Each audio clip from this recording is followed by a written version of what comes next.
Today's Broncos Breakdown is all about possible Vic Fangio replacements. Did a video about this over a month ago, and I think after the loss against the Chiefs. In case you're wondering what's out there, what the market is looking like if Fangio and the Broncos do part ways after this season or even before then, and let's say they lose to the Lions this week, well, we got you covered here. I'm your host, Matthew Peterson. So let's dive into today's show by kicking things off by saying, it's time for a change, okay? I have thought about this more and more, and I don't like calling for people's jobs. It's their livelihood, but I think Fangio is a good guy. I do think he actually is a good coach, but I don't know if he is head coach material. I think in order to be a successful head coach, you can't just look at one side of the football, and the offensive struggles under him are very obvious. 9 points against a weak-ish Chiefs defense, 20-play drive where you come up with 0 points. It's running stale. It's getting old. It's time for a change. So before I give you my 6 candidates to replace Fangio, here are some honorable mentions. I got Byron Leftwich here. That's the Bucs offensive coordinator. I just left him off because I think he's extremely inexperienced. He's only been in the NFL since 2017 as a coach. That's 4 years. And then he's had Tom Brady as a quarterback the last 2 seasons, as his 3 years as an OC. I just don't know if I want to buy into the OC of a Tampa Bay Bucs Tom Brady coordinator. Just do with that what you will. Eric Bieniemy, honestly, I would like to have him more on the list, but I don't know if the Chiefs, and maybe I'm overthinking this, would grant Bieniemy permission to speak to the Broncos. That's how it works. I don't know if the Chiefs would be interested in having their OC go to a different AFC West team. So, honorable mention for now. And then Greg Roman with the Ravens. He was there for Colin Kaepernick in that offense in San Francisco, and now the Lamar Jackson offense. And both those offenses have a theme, which is run the football, not very pass heavy. If the Broncos are going to go out and get someone like Aaron Rodgers or Russell Wilson, is Roman the guy you want running that offense? He doesn't have a ton of experience with a quarterback like that. But let me ask this question to you. Should Vic Fangio return in 2022? Flat out. Type Y for yes or N for no. Let me know if you want Vic back next season.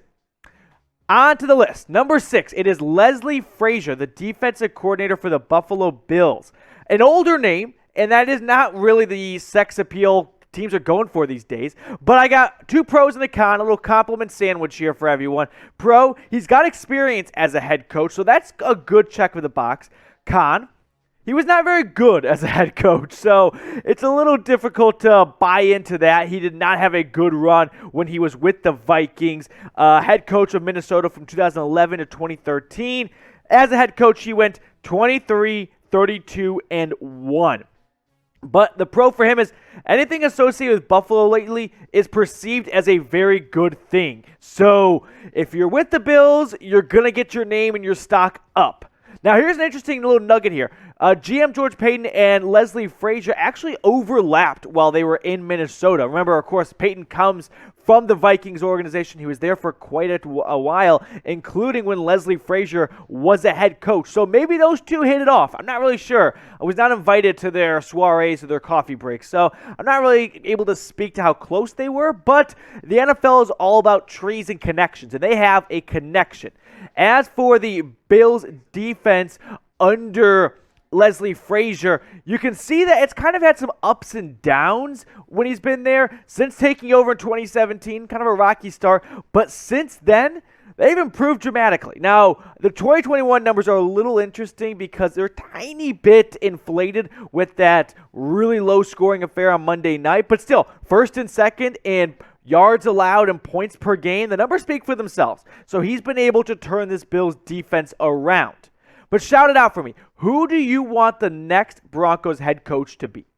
I'm going to make this the pinned comment. So let's say you get hit with that YouTube ad break. Scroll on down. Reply for me. When the ad break's over, come back up, and we're moving on with the video.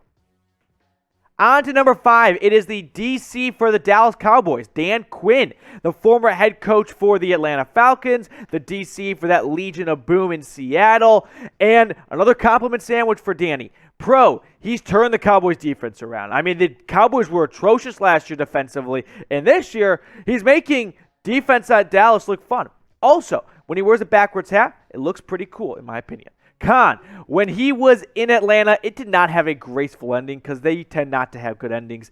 But 14-23 down the stretch before getting canned midway through the season. Now, he did bring Dallas to the Super Bowl in his second season. Brought Atlanta, to the Super Bowl in his second season. So he's got some decent success of getting to the top. If only Shanahan and Ryan had some better plays in the fourth quarter. I don't think he's a DC of the Cowboys. I think he's still in Atlanta. Now, let's check out how he has changed this Cowboys defense. Look at the 2020 numbers on the left compared to 2021. The points per game, right off the bat, he has removed a touchdown. That's a pretty big jump to just right from the get-go, one less touchdown we're giving up a game. Yards is down pretty much. Pass is a little up, but remember last year that Cowboys rush defense was so bad, teams didn't have to throw it against the Dallas Cowboys. They just had to run it for nearly 160 yards, so why bother pass it? And he's made a remarkable improvement in this rush defense from 160 yards pretty much, which was 31st in the NFL, all the way down to $111, which is middle of the pack. Pretty good, and he's already got as many takeaways this way through the season as he did as Cowboys had all of last season. Guys, question for you. Do you trust GM George Paton to make a good hire? Then subscribe right now. Listen, on my last show, I made a deal for you guys.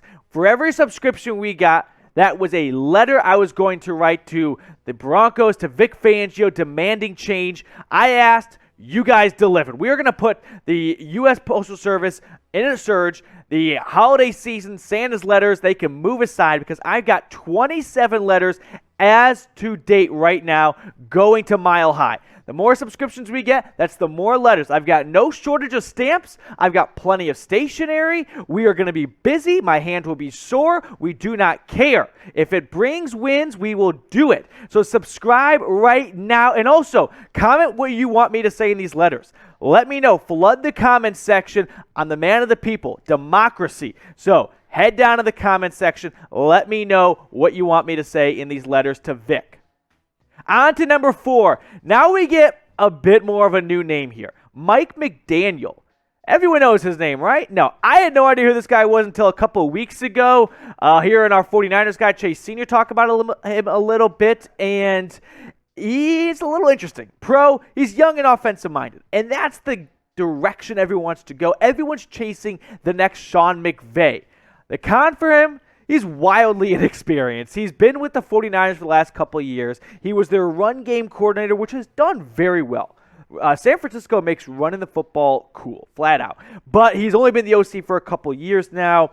And the other pro I've got from him, he's a local guy. Grew up in Aurora, from the Denver area. So he's got that tie back to the Broncos. I'm sure he wants them to succeed as much as anyone else does. But the big point here is, who?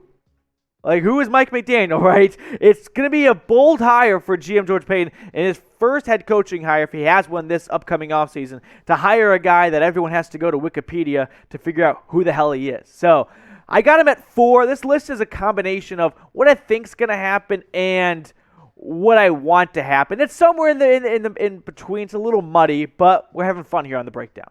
On to number 3, Kellen Moore, the prized candidate so far, outside of who I have later on. He's the OC for the Cowboys. He's pretty young, and like I said, everyone is chasing that young offensive guru, Sean McVay.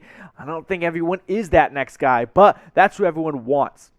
Before we get to more in a little more detail, how about I tell you guys about BetUS in detail, because our sportsbook partner has a great deal. Listen, you can get a 125% deposit bonus for just going to chatsports.com/bet and using the promo code Broncos125. Put $100 in, you get $225 to play with. Broncos are 9-point favorites this upcoming Sunday against the Lions.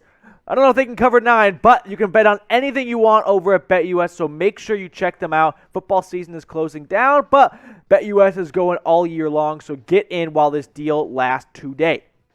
Like I said, back to Kellen Moore. Pro for him. He's regarded as one of the most up-and-coming coaches. Everyone's chasing after him. Cowboys fans in Dallas are wondering if we should fire Mike McCarthy in the midst of a great season or after a great season just to make sure Kellen Moore doesn't walk out the building. A lot of great coaches have left other teams that didn't want them to leave. Sean McVay, Kyle Shanahan, both were perceived as great guys. Khan, he's really young. He's 33 years old.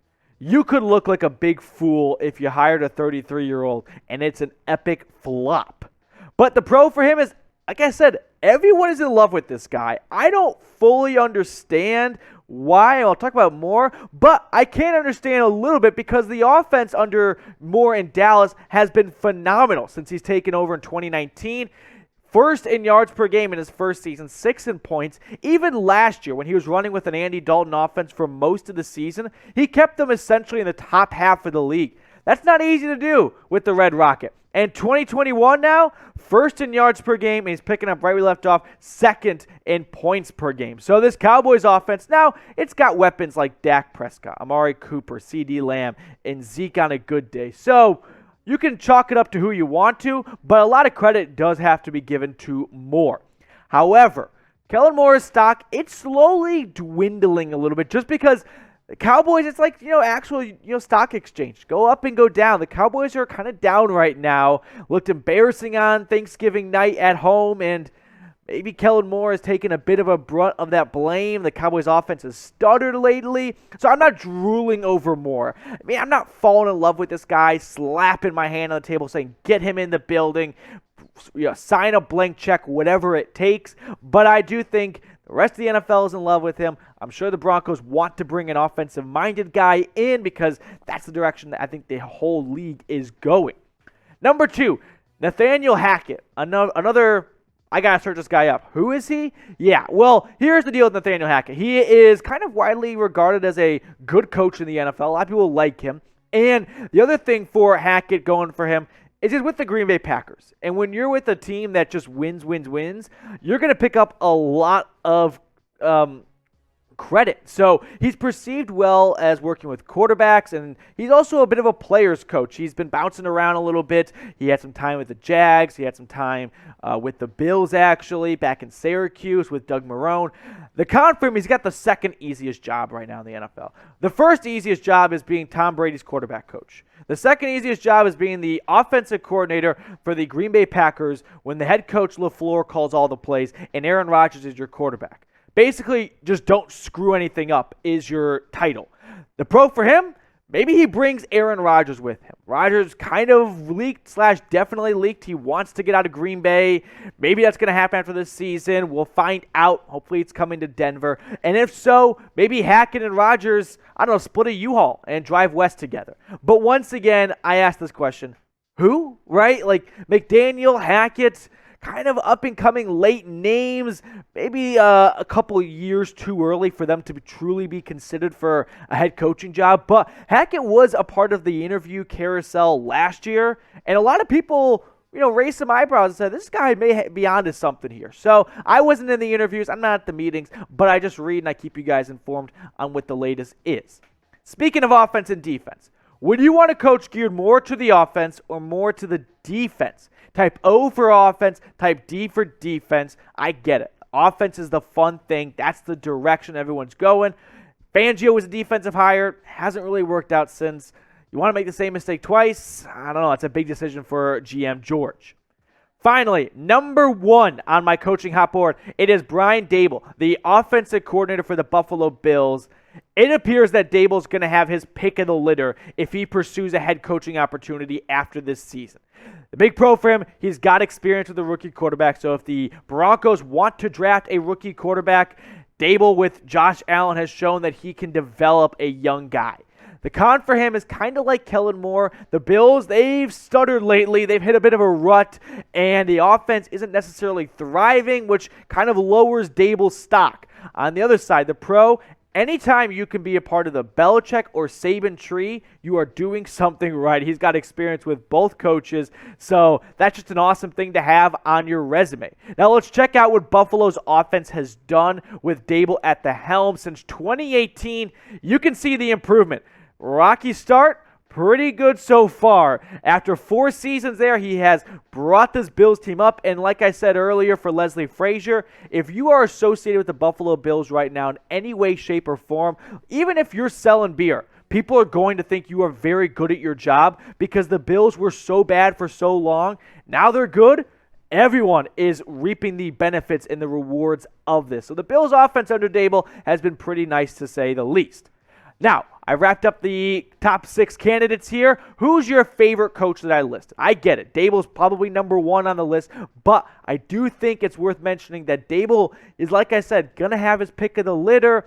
And if the Broncos don't have a quarterback clear future when Black Monday comes around in January, I don't know if they're going to be as high on the list as, say, a team like the Chicago Bears, who already have Justin Fields. That's the kind of stuff these coaches look for. They don't want to get into a super ugly, messy situation if it's just going to result in them getting fired in 2 to 3 years. But let me know, sound off in the comment section, who your favorite coach that I listed. Here they are once again, 1 through 6. We'll start Leslie Frazier, Dan Quinn, Mike McDaniel, and then the top 3. Again, more of like a combination of myself, what I think the Broncos should do, and what I think the Broncos will end up doing, because there's a big difference between the two. We'll see you later here on the Broncos Breakdown.